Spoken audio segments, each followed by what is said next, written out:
বিসমিল্লাহির রহমানির রহিম। আসসালামু আলাইকুম। আজকে পরিচয় করে দিচ্ছি কর্ণফুলী পেপার মিলস লিমিটেড, যেটা কেপিএম নামে পরিচিত। এটি প্রতিষ্ঠিত হয় 1953 সালে। তৎকালীন পাকিস্তান শিল্প উন্নয়ন সংস্থা পিআইডিসি অধীনে রাঙ্গামাটি জেলার কাপ্তাই উপজেলা চন্দ্রগুনা কর্ণফুলী নদীর তীরে মিলটি স্থাপন করা হয়।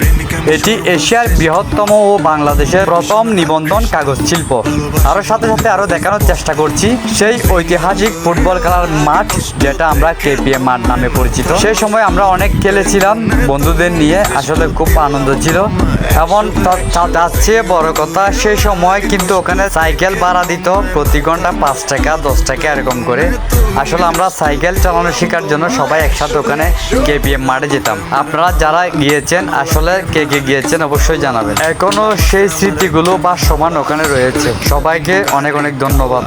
তুমি নিও না আমার লগে পাঙ্গা, আমি করবো তোমার লগে হাঙ্গা। প্রেম